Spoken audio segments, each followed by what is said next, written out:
עכשיו אנחנו לפרשת ההתעללות במערך החץ. בתיעוד שפורסם היום בפעם הראשונה ב-N12 נחשפו אירועים של תקיפות מיניות והשפלות מצד לוחמים ותיקים כלפי חיילים צעירים. לפי החשדות, המעשים הקשים התרחשו לאורך שבועות, כולל בזמן המלחמה עם איראן. הכתבה של ברנו טגני. נכון שהוא ביקש סליחה, אני מקבל את זה.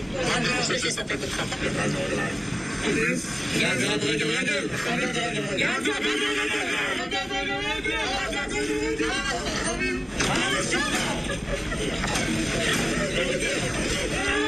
התיעוד הזה שנחשף היום לראשונה ב-N12 הוא ראיה מרכזית בפרשת ההתעללות של לוחמים ותיקים בחיילים צעירים במערך טילי החץ. למי אתה עלמת השץ?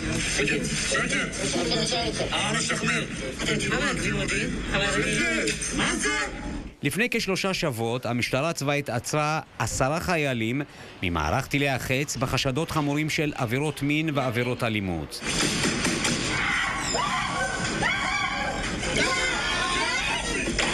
ההשפלה וההתעללות נמשכו לפי החשד תקופה ארוכה, בין היתר גם בזמן מבצע עם כלבי, במסגרת מה שנקרא בקרב חיילי חץ משפטי פזם. השופטים היקרים, הפזם של הסוללה, מה הוא משחרר? מה פסק דינכם? רגע, אתם מודים באשמה, תפרים באשמה. מודים באשמה. אני תגיד שצריך כל עוד, תעשו תכמה, מודים באשמה בכופר. יאללה מודים. חיילי יחידת טילי החץ תיעדו את המעשים שלהם והפיצו בקבוצות וואטסאפ של היחידה. בין היתר חייל צעיר שחלילה התחצף לחייל ותיק עמד למשפט וגזרו את עונשו. החלק של מרשי בפרשייה מייחס לו השתייכות לאירוע אחד. באותו אירוע אין כלל עבירות מין. מדובר באירוע שיש לגביו תיעוד, שרואים שנעשה בצחוק, שרואים שהוא נעשה באופן חברי, ושיש הסכמה של החיילים שהשתתפו, גם הצעירים באותו אירוע, כדי להיות חלק מהכלל. אבל החיילים העצורים לא נראים מתרגשים מהחשדות החמורים נגדם.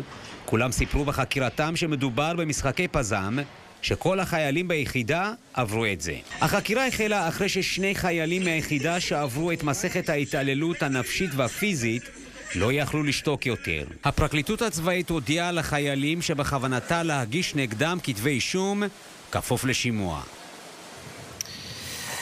זאת כבר מדובר צה"ל. צה"ל פועל לחקירה מעמיקה של החשדות ולמיצוי הדין עם המעורבים ככל שידרש. צה"ל רואה בחומרה כל מעשה אלימות ונוקט גישה של אפס סובלנות כלפי טקסי חניכה כאלה ואחרים.